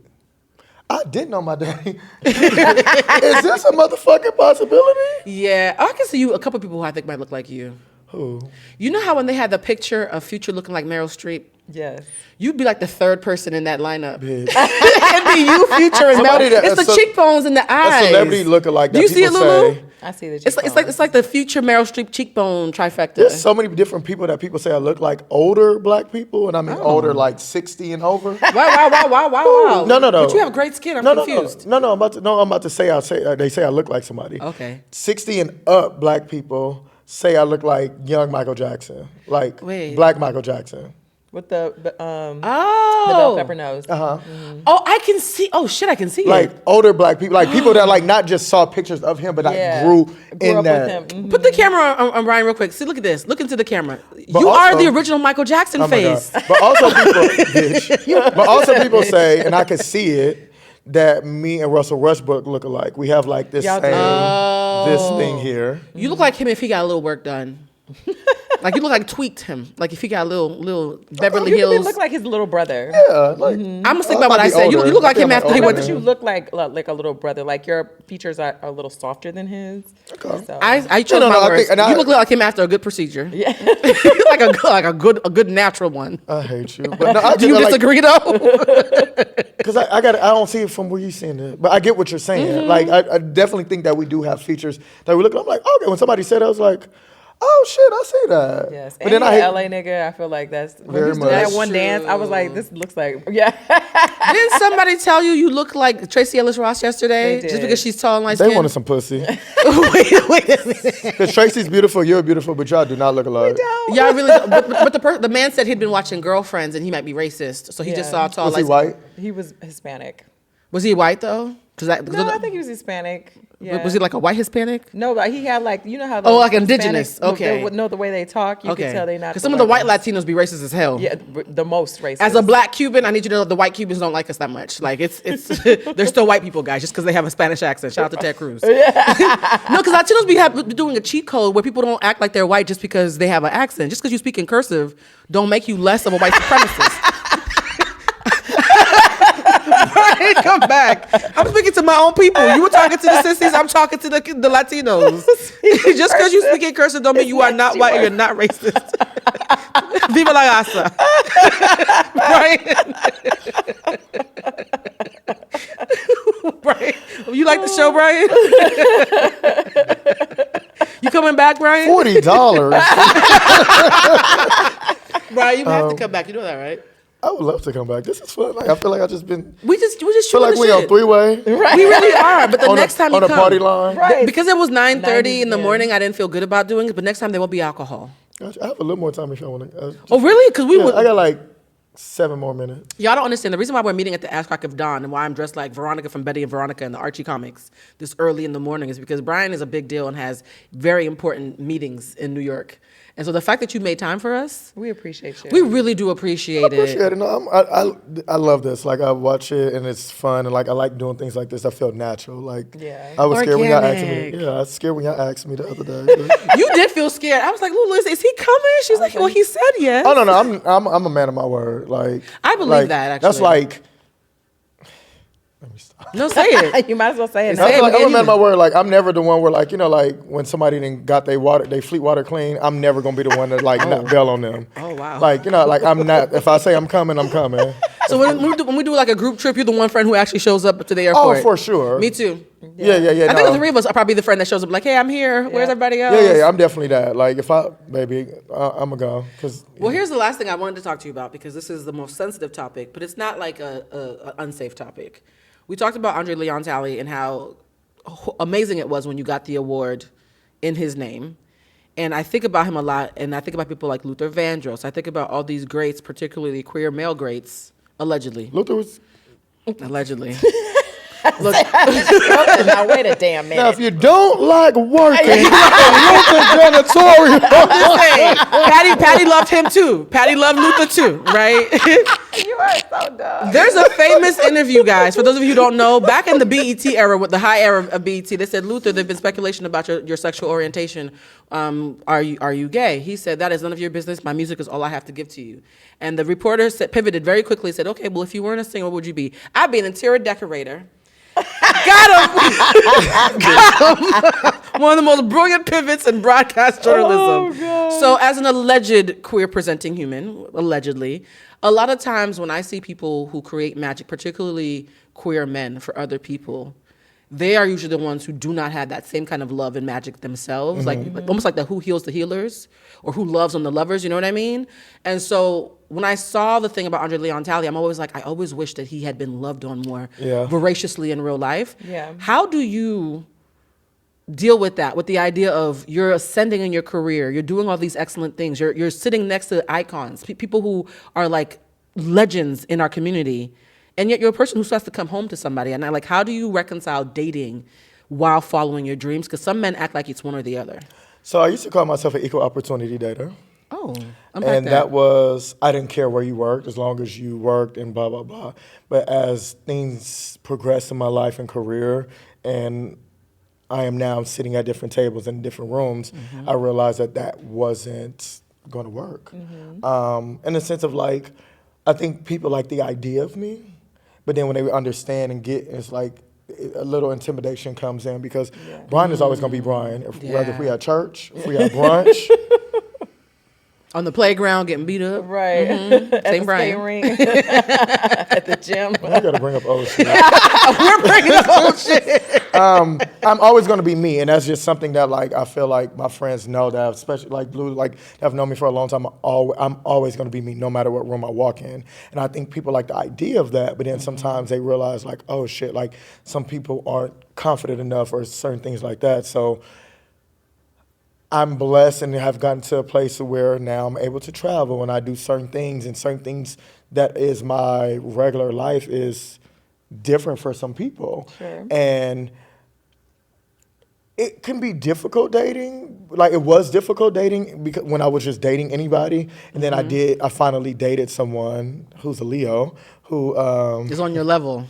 who was on my level, and it was They call that equally yoked in church, guys. It Equally was yoked. the most beautiful shit that I had ever experienced. You were a visually stunning couple too. I'm not even gonna hold you. Y'all look good as fuck together. I'm just saying. You know, I'm a little shallow. Y'all look good as hell. Had he been ugly, this would be a different conversation. No, it was honestly, it was a eye-opening experience for me, where it was like, damn. When you know better, you do better. No, for real. Like, and I'll be honest. Like, I remember one time in particular, I was going to my ex's house, and he had ordered some food, like Uber Eats or something like that. And I like to eat. If you know me, bitch, I'm ordering 3 appetizers, a salad, an entree. I'm dessert, all the things like that. Because growing up, growing up, that was something like I never wanted for food, needed for food, but there was certain shit I always wanted. But it was like hamburger helper, you know, going up on the county type of shit. Yeah, no So luxuries. now I don't have to check my bank account to go eat and have dinner. So that's something that is a personal thing that I love to do. So he orders the food, get there. It was probably like, I'd say like some Chinese food or something, but it was a lot of shit. Like, bill came out to like $150. So when I'm on my way there, I text him like, hey, let me know how much I owe you for my portion. And he was like, why would you, like, nigga, I'm ordering the food. Why would you give me something? Like, what the fuck? So he got to my house. He was like, can I ask you a question? I was like, yeah. He was like, you used to date broke niggas, huh? Oh wow! Not you used to dating broke niggas. And I said, He saw it. He's like, oh honey, you have PTSD, broke nigga PTSD, don't you? and I was like, yeah. Oh. And he was like, no, I got this. Like, this is what we do. Like, you paid for shit last time. I'm like, it's cool. Like, and I was like, oh. He was abundant. And when here's the thing about people like Bryon that I think a lot of people miss. They see you being funny. They see you being carefree. They don't understand heavy is the head that wears that crown when you're abundant. Because only people who are abundant can move like that, right? Like Lulu, we've talked about this a million times. When you are someone who's working from a surplus, there's a certain level of grace that you have to give to people. There's a certain way that you can light up the room because you know that you have enough when you get home.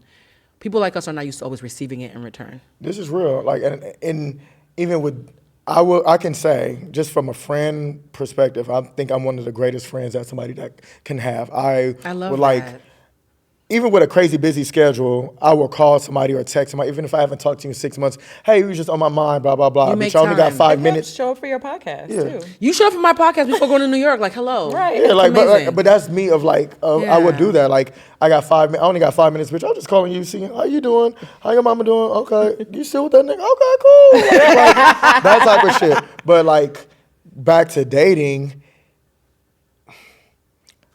people, I've realized people like the idea of me, and they aren't necessarily ready as well. Not even just the Bryon, the career, but I'm also, baby, I'm gonna hold your feet to the fire. I'm legit. Hold like, people accountable. Like, I'm gonna hold people accountable. I mean what I say, and I say what I mean, and I'm gonna say that shit with my chest. So like, if we're something going on, let's have this convo. It's not an argument, but like, it's a you discussion. did this. I didn't like that, and like, I've realized a lot of people don't know how to communicate. Yeah. I've dated people where I'm talking about something that bothered me, and they think that I'm arguing. It could be just like this, like, hey. Because directness is sometimes perceived as aggressiveness sometimes because people aren't used to communicating. Like, just being direct is considered aggressive, and it's just like, no, I really want to clear this up. Yeah, like, Yeah, being direct is seen as aggressive the same way being showing respect is seen as fear. I say this all the time. There are people who are convinced they're scared of me when the reality is they're not used to having to respect somebody to engage with them. No, and that's real shit. Like, I would literally tell people like, hey, let's talk about this. Like, I didn't like that, or let's not, like, boom, boom, boom.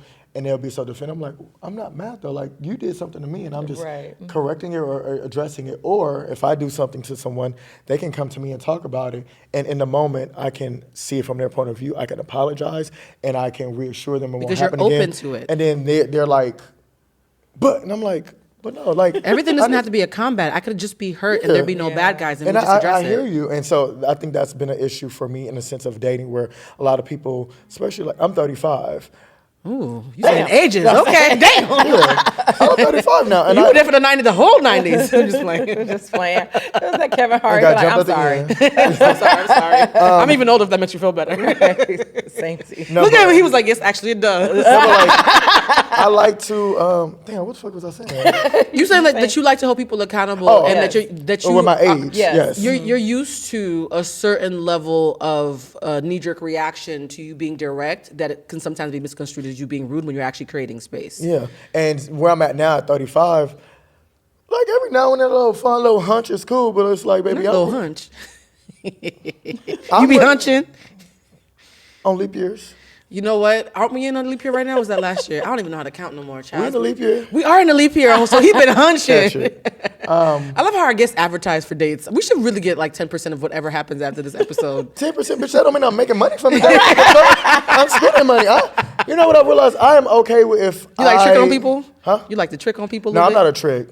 No, I'm not. No. No.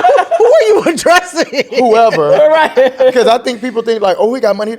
Yeah, bitch, for me. My money's for me and my nephew. He got money. He got money. No, my money is for me and my nephew at Morehouse. What I gotta help you with, nephew? Like that's so who me and him are the only ones that I am working for. Everybody else, get a little something here and there. Finish your thought about what you were saying about now that you're 35. Yeah. Now that I'm Yes. 35, I don't want to just be hunching or just hunch. Like I am in a place where I want something serious. I want longevity. Yeah. So I am not in a rush. I'm not against moving like a lesbian, but I'm just not moving like a lesbian in the sense of jumping into something. Yeah. Mm-hmm. And so I'm very intentional with who I am, what I want to do, and who I'm dating. Mm-hmm. And I've realized, especially in the time of social media and the times of apps where you can be laying up with a partner and they're like, oh, I'm finna go to the store, but they on jacked and they finna go get some dick up the street and then come back. Yeah. And so I'm in a place, which is fun if that's what y'all agreement is. Mm-hmm. But I'm in a place where I want something that's real. I want something of substance. I want to be able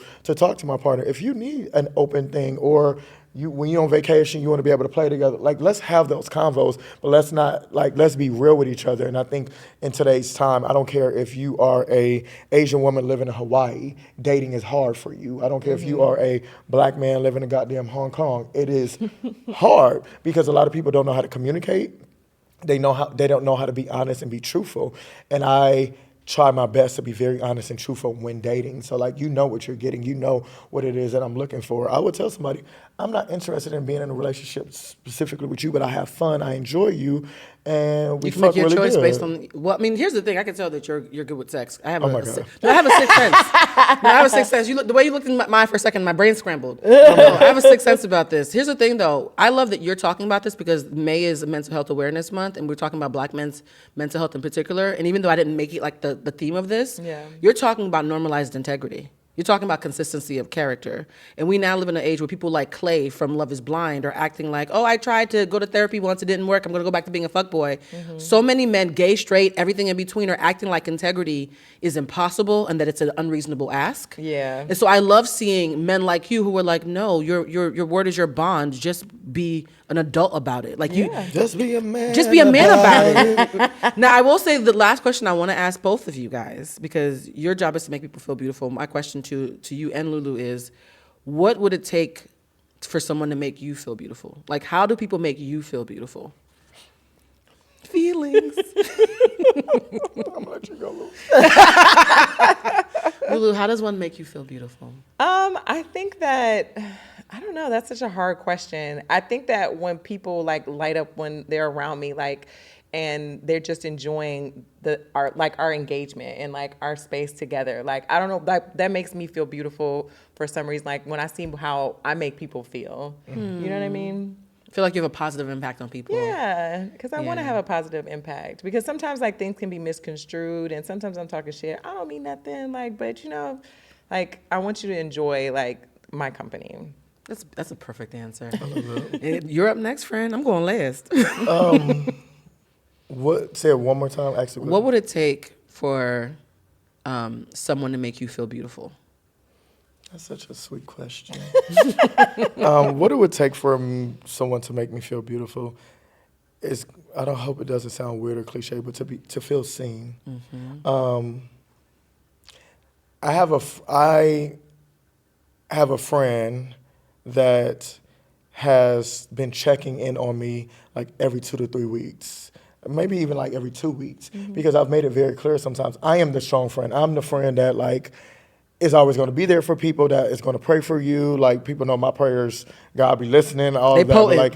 But like, I am always that friend. And so I remember saying before, I said it like via social media, but me and him was having a talk about like, sometimes I don't feel like people check on me. I'm always doing the checking. But I don't hold people, like, it doesn't make me upset. It would just be nice. It would just be, because I know that that's typically my personality, so people I'm talking about, I'm usually the one checking in on them. So if that's the rhythm that we're going in, how it's something to be broken and blah, blah, blah. And so and this is a platonic friendship, he has literally been like checking in on me like, what's up, how are you? And he'll be like, I'm doing my check-in on you, just making sure you good. How you feeling? What you up to? How's your heart? Where's your mind at? Actually, I have 2 male friends actually that do that. I love male intimacy. I just thought about it. It's 2 of them. I love non-sexual male intimacy because people don't want to admit that's a thing that's necessary. Men need non-sexual intimacy with each other, not just with their female friends or with the women that they're dating. You know what I mean? You know what you just said? You said that you want to be seen, but you also shared a story of when you were heard. And I was thinking about the answer the reason why I always go last is because my answer is stolen from Oprah. So I'm just going to give her credit. She had somebody on her show, to this day I cannot remember who it was, and they said that all human beings subconsciously walk through the world asking 3 questions. Do you hear me? Do you see me? Do I matter? And so whenever the answer to all 3 is yes, that's where you're in the presence of love. And so I feel like whenever somebody acts like they hear me and they see me and that I matter, I immediately feel beautiful. You know what I mean? So I think in your own ways, you both basically given that answer.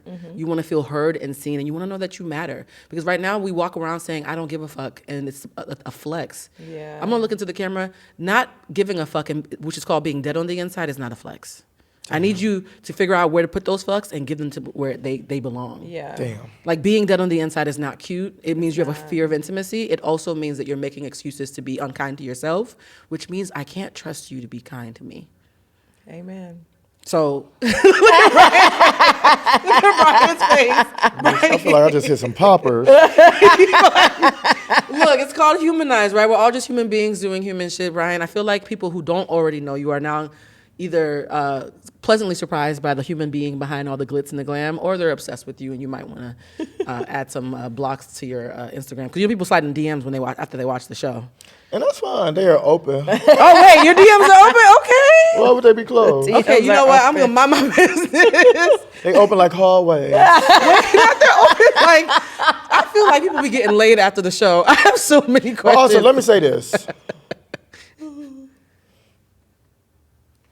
I am single. With an asterisk? But I am not desperate.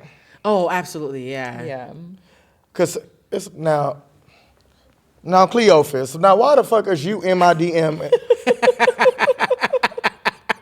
Somebody's toothless daddy talking about, Right, hey, what's up? you're looking good in them pants. I heard you said you was single. I heard you was single. I'm single, but not desperate. If you had to pick 2 things that you're looking for in your perfect partner, 2 core things that you're like, ooh, this might be the one, what would it be? Ooh. And it can't be that you hear me, you see me, or that I matter, because we already know that. Right. But outside of A feeling great communicator. Okay. Ooh, that's important. for a man. Yeah. A great communicator. A man in North America. That's what you're asking? Bitch, a human at this point is hard to say that for. Okay. A great communicator, because the thing is, I'm a great communicator, so I know that it's out there. Okay. I'm like, He's like, I want me on me. I'm trying to find me another but yeah, me. Give me another me. Okay. I am a great communicator. Like, if I don't feel it today, and like, baby, I just need a me day, we can FaceTime for a little bit. Ain't nobody here. I will reinsure you that it's not giving that. I just don't feel like that is a great communicator, because people go away and they act like they couldn't have told you they were coming back. Yeah. All it takes is you tell me you're coming back. You could go away as much as you want within reason. Or just like that, I need to go away because I just need it for myself. It actually doesn't have anything to do with you at all. It's called context. People who get mad at you for not knowing things because they didn't give you context, I'm like, ooh, I'm not getting paid to read your mind every day now. Yeah. What's the second thing on your list? I'm gonna give you 3. One is a bonus. Okay. The bonus is, I like me a thick nigga, like I said earlier. Oh, wow. Wow. A belly, a beard. Wow. Sometimes bald, but I love a little. You want him bald-headed like Anita? I'm okay if you got dreads, a fade. I don't even care if you went over to Turkey and got your little things in there, your little hairline. I like them thick, but that's not a requirement. But that's that bonus. Thick, communicative, and what's the third one? The third one is a hustler. Someone that's not okay with, this is where I'm at in my career and I'm okay with making this wage for the rest of my life. Yeah. Like that's what, like, I don't care if you're an entrepreneur, I don't care if you are a dentist, I don't care if you're a carpenter, I don't care if you are a barber. Like, as long as you understand being a hustler, but or whether if it's a 9 to 5, but like somebody that is a go-getter and understands what that is. So you want a thicker you? It sounds like you just described you, but with a bigger back. Could you date yourself? You want a big back you? I would date the fuck out of me. I would date the fuck out of me too. Would you not date yourself, Lulu? I'd be outside of my house with a boombox. Seriously. Bitch, in the rain. I would be tongue kissing myself upside down like Bitch, Spider-Man. my boombox is plugged up, so I might get electrocuted. That's how much I would date me, bitch. I would willing to risk it all. If you wouldn't date you or you, then you shouldn't be dating nobody. Fair enough. That's true, because there's a lot of niggas I don't think I should have been dating them, and I don't think they would date themselves. Oh, I know for a fact that I'm dating somebody who's a hypocrite when I pull a them on them and they get angry. It was my time, y'all. Right. Okay. That's my time. You guys, as usual, you guys know that we love having you on the show. Lulu, please tell them where they can find you because they're happy that you're back. Instagram, Lou_Lou19. Brian, where can they find you, my love? You can find me on Instagram, Bryon Javar, BRYONJAVAR. You can also find me on MySpace and Black Planet, and my OnlyFans Wait. Not MySpace. This 90s episode has... Planet. Look, it's a full 90s, it's a full circle 90s moment. And you can find me on a loop called 185. I met somebody off the party line one time. That was a bad idea. We'll talk about that in a whole other episode. You guys can find me at Bluecentric. You guys know you're all just human beings doing human shit. And for those of you who've been asking, the Own Thy Shift Self-Mastery Workshop is now open for registration. We are meeting every Wednesday starting at the top of July. Somebody that you know and love took the class. We're meeting every Wednesday starting at the top of, I highly recommend it, friends. Top of July, we're meeting every Wednesday via Zoom from the comfort of your own home. We teach you emotional intelligence. We teach you about assets and liabilities, how to set boundaries, how to figure out when to circle the block and reconcile and when not to, and all types of amazing things. Why are we, no, that's literally. Huffing and puffing over here. Why are you huffing and puffing about the list? That's what we teach in the class. He's like, oh, is that what you teach her? Yes, it's literally what we teach in the class. And the beautiful thing is by the time you leave the class, you have a thick notebook full of tactics about how to be more intimate but also more safe in your relationship. So if you want to take the class, please go to summer24.eventbrite.com. That's summer spelled correctly, 24.eventbrite.com. And as usual, please remember we're all just human beings doing human shit. So please be gentle with yourselves. And Brian, you have to come back. I would love to be back. Yay! Thank you, Brian. Thank y'all. Welcome to the family. All right, the show's over. I need a drink. All right, can you put the camera back this way so I can... There we go. Sit up.